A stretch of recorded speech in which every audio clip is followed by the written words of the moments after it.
Right ఇక breaking news చూస్తున్నాం. తిరుపతి జిల్లా నగరిలో నేడు సీఎం చంద్రబాబు పర్యటించనున్నారు. పర్యటనకు సంబంధించి అధికారులు ఏర్పాట్లు పూర్తి చేశారు. ఉదయం 11 గంటలకు నగరిలోని జూనియర్ కళాశాల మైదానంలోని హెలిప్యాడ్ కు సీఎం చేరుకుంటారు. అక్కడే ప్రజల నుంచి అర్జీలు స్వీకరిస్తారు. ఇక రోడ్డు మార్గాన బయలుదేరి షాప్ క్రీడా మైదానంలో ఏర్పాటు చేసిన స్వర్ణాంధ్ర స్వచ్ఛాంధ్ర ప్రజావేదికకు చేరుకుంటారు. అక్కడ చిత్తూరు, బంగారుపాల్యం, ఐరాలకు సంబంధించిన స్వచ్ఛ రథాలను లాంఛనంగా ప్రారంభిస్తారు. అనంతరం ప్రజలను ఉద్దేశించి ప్రసంగిస్తారు. ఇక మధ్యాహ్నం 1:50 సమయంలో సాంఘిక సంక్షేమ శాఖకు చెందిన బాలుర బాలికల వసతి గృహాల వద్దకు చేరుకుని నెట్ జీరో వేస్ట్ కాన్సెప్ట్ ను ప్రారంభిస్తారు.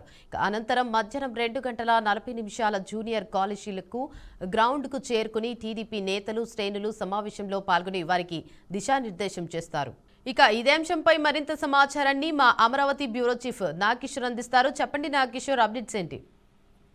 దేవిక, సీఎం చంద్రబాబు నాయుడు తిరుపతి నగరి పర్యటనకు సంబంధించి అన్ని రకాల ఏర్పాట్లు అయితే పూర్తయినని చెప్పుకోవచ్చు. ఇప్పటికే జిల్లా నేతలు, అదేవిధంగా జిల్లా అధికార యంత్రాంగం మొత్తం కూడా ఈ రోజు ముఖ్యమంత్రి పర్యటనకు సంబంధించి ఇక్కడ ఏర్పాట్లని చేయడం జరిగింది. ఎప్పటికప్పుడు జిల్లా అధికారులతోటి అటు కలెక్టర్ కావచ్చు, ఇటు పోలీసులు కావచ్చు, ఆయన వస్తున్న పర్యటన నేపథ్యంలో భారీ బందోబస్తును కూడా ఏర్పాటు చేసేసి అక్కడ మొత్తం హెలిప్యాడ్ ని కానీ అంతా కూడా వాళ్ళ ఆధీనంలో తీసుకొని ఎక్కడ ఎటువంటి ఇబ్బందులు కూడా లేకుండా చేయడం జరిగింది. ఇంకో పక్క చూసుకున్నట్లయితే ఈ రోజు ఉదయం అమరావతి నుంచి నగరికి బయలుదేరినటువంటి సీఎం చంద్రబాబు నాయుడు 11:20 నగరి జూనియర్ కళాశాలలో ఏర్పాటు చేసినటువంటి హెలిప్యాడ్ వద్దకు కూడా చేరుకొని ఉన్నారు.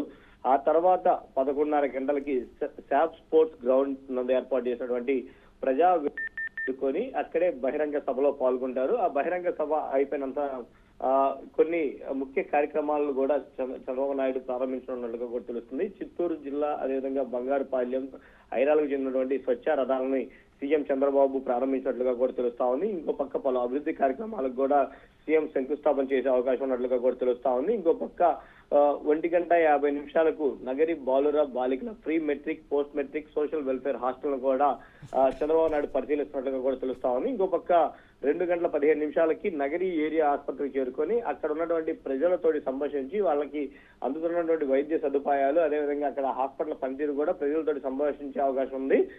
అనంతరం 2:40 జూనియర్ కళాశాల వద్ద ఏర్పాటు చేసినటువంటి టీడీపీ శ్రేణుల సమావేశంలో ముఖ్యమంత్రి చంద్రబాబు నాయుడు పాల్గొంటారు. అక్కడ నగరికి సంబంధించి, అదేవిధంగా జిల్లాకు సంబంధించి టీడీపీ ముఖ్య నేతలు, నాయకులతోటి కూడా చంద్రబాబు నాయుడు సమావేశం అయ్యి వాళ్ళకి దిశానిర్దేశం చేసే అవకాశం ఉన్నట్లుగా కూడా తెలుస్తా ఉంది. ఇంకో పక్క తిరుపతిలో గతంలో ఏదైతే కూటమి ప్రభుత్వం హామీలు ఇచ్చిందో ఆ హామీల అమలుకు నాయకులు, కార్యకర్తలు అందరూ కూడా ముందుకు వెళ్లే విధంగా దిశానిర్దేశం చేసి ఇంకా ముందు స్థానిక సంస్థల ఎలక్షన్లు కూడా వచ్చే అవకాశం ఉంది. కాబట్టి దానికి సందిగ్ధంగా ఉండే విధంగా కూడా టీడీపీ నేతలతోటి ఈ రోజు చంద్రబాబు నాయుడు సమావేశం ఏర్పాటు చేసుకుని వాళ్ళకి దిశానిర్దేశం చేసే అవకాశం ఉన్నట్లుగా కూడా తెలుస్తుంది.